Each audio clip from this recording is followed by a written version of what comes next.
The red corner, the blue corner, been that way since, I don't even know. I didn't do the research. But a long time. But then, boom, hey, let's call it this now. You're just gonna go flip terms on us? I grew up saying this thing. It was appropriate. It was acceptable. Everybody was doing it. It meant something that we all understood. It was a part of daily conversation. But now if I go around saying red corner, blue corner, I'm a bigot, I'm gonna get canceled, I'm a hate monger. I'm gonna have to go over to Rumble just to be talking about the red corner and the blue corner.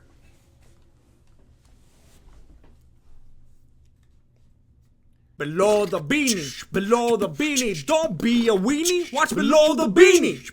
We know what a crooked line is because we know what a straight line is. We know what evil is because we know what good is. You know what wet is because you know what dry is. That's the way that things work. And that's the reason why I love things like the Epic Fighting Championship. You know, that Russian MMA promotion? That's the reason why I was in love with people fighting in the phone booth. With people playing chess and socking each other in the face. People fighting in their cars. Slap fighting contests. That's why I was down with that. That's why I like the freak show. Well, how do you know what the freak show is? Because you got that standard. You got that real, like, overly homogenized, like, mainstream type of thing where everything's, like, all by the books and everything. You know, because John McCain swept in and took that cockfighting element out the window. So you look at these fools slapping each other over here in Russia, and they don't get down like that over here in America. You're not going to find that on TBS prior to 2023. It's unheard of. And that's why we like the freak show. That's why we buy the tickets and go to the circus. Because we're not seeing that at home base. It's a delicacy, you know. It's a little treat.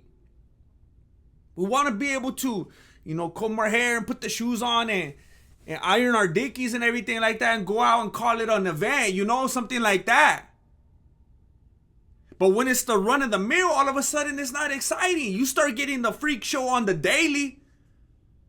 All of a sudden you start looking around trying to go out for something a little bland, you know, because the difference, the element is always the fact that you're mixing it up. It's not even the craziness of whatever the other thing is. It's always just something new, you know. And I realize, as much as I love the freak show, as much as I champion the freak show and welcome it and anticipate it, our standard that we measure our freak shows by is now becoming a freak show. And I'm going to tell you, at first I was a little bit excited about it. And I was on board with it. And I was like, bring it on. I love the freak show. But then I realized I like the freak show. Like in comparison to the non-freak show. When everything's just a freak show, there's no more freak show. It's just reality. And what really sent it over the edge for me, it wasn't the Power Slap League. Because I've been talking about the Power Slap League. I was talking about the Power Slap League yesterday, saying that is Derek Lewis's route to a title. People over here trying to shut the Power Slap League down. I'm like, nah. We need to get bigger names in there. We need to get Derek Lewis in there so that he could get a title. That fool's been fighting Power Slap League style for the last several years. It was made for him and he was made for it. I'm championing it. But then it went too far. There was another thing that went too far. And it was the whole Logan Paul shenanigans and all that. And at first when I saw the article, I was a little bit tempted to go down a certain path. And I even thought about making a video, but I was like, I know that's not it. We all know that's not it. Logan Paul signs deal. Everyone knew it was the sports drink.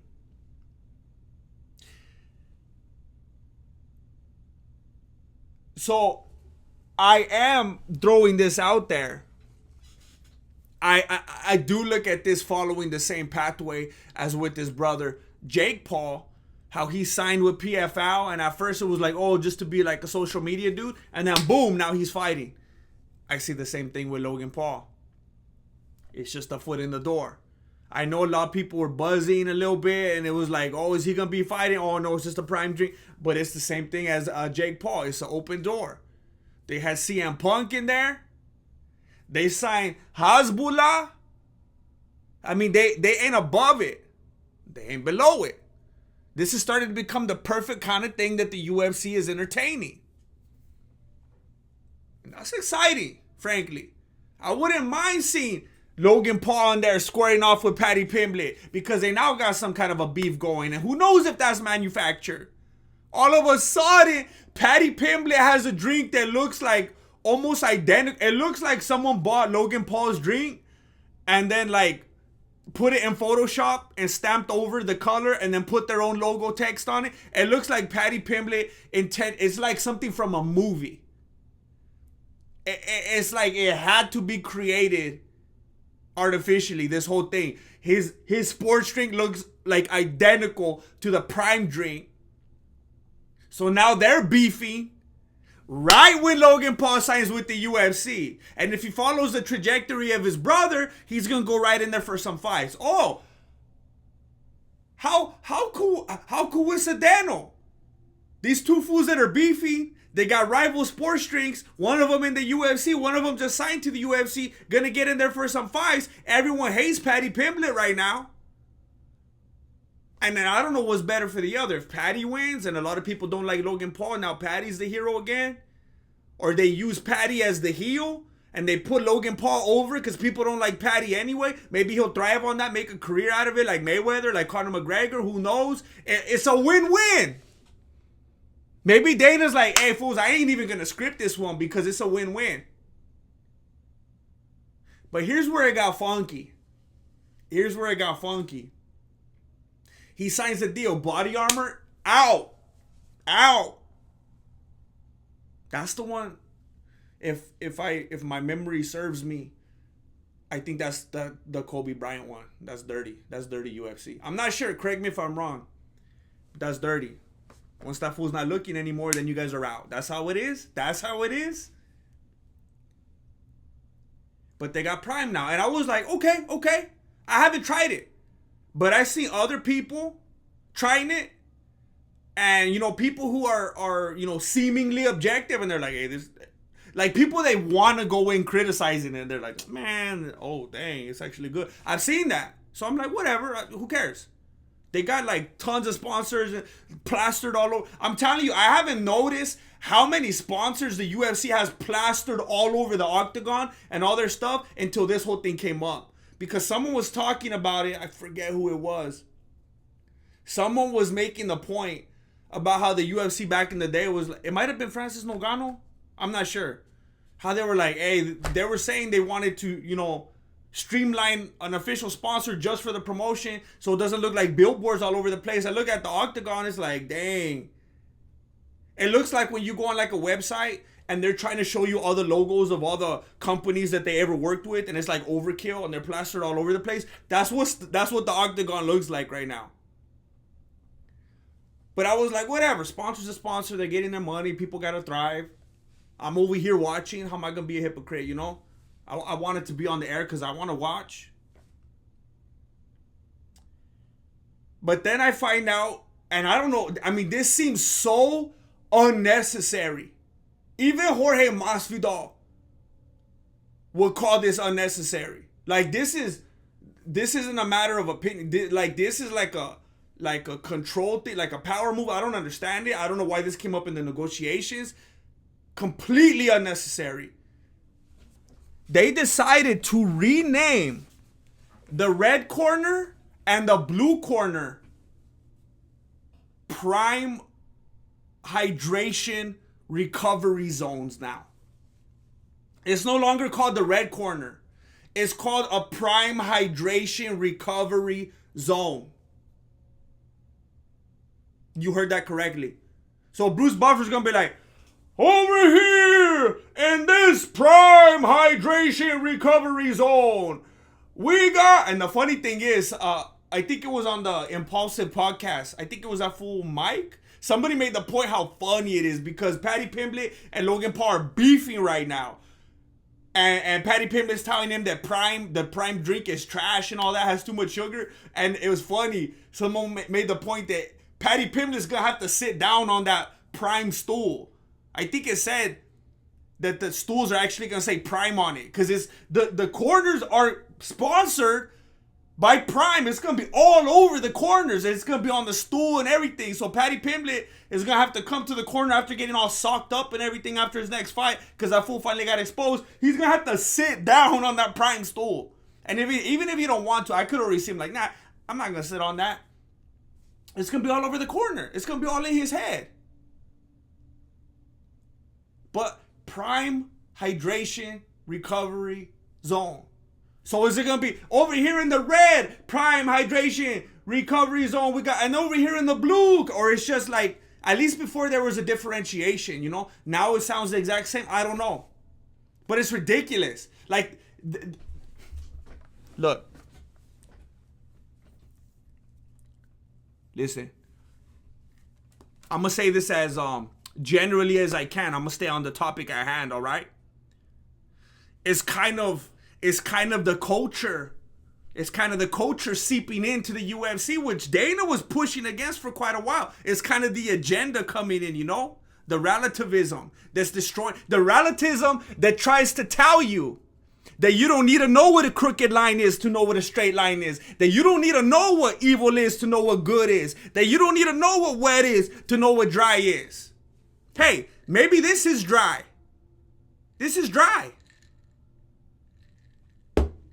Maybe this is crooked. Because I feel like it.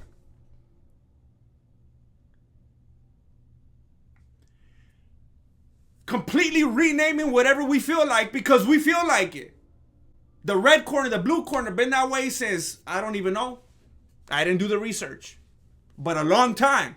But then, boom, hey, let's call it this now. You're just going to go flip terms on us?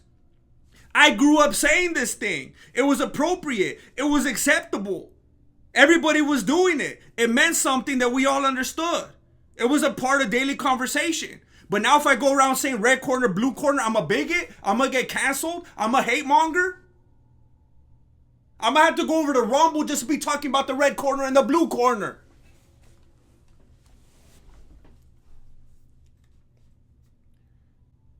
Prime Hydration Recovery Zone.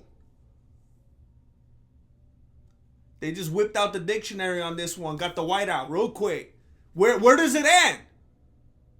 Prime hydration. What they gonna call the gloves next? The prime. The prime striking mittens. They're gonna rename the octagon the prime. They're gonna rename the octagon the prime scene. It's gonna sound like all crazy, like it's the crime scene. This is where crime. Look at all the blood and guts and all the damage. It's the crime. It's the prime scene. Hey, that's actually pretty fitting, man. I could get on board with that one. Did you see that? It was a prime scene, homie. That was pretty bad, actually. But it's the concept. It's the concept that's damaging. Everything's getting away from us. It's running away from us. And they're doing it right under our noses. That's where they do all of it. It's almost like a game to them. It almost makes it more exciting, you know, right in front of our faces. We just get to see everything distorted and manipulated and switched right in front of us. The little sleight of hand, you know, it makes it even more enjoyable to them. They could do it in the dark and whatnot. Wait till we go to sleep. Nah, they pull out the cups right there, right in front of our faces. That's what they're doing right now. They're ruining the freak shows for us. They're ruining the freak shows for us. Because right now, right before our eyes, every single thing that we've ever known and loved, and even called bland, and standard, and predictable, and constant, that's a freak show now too.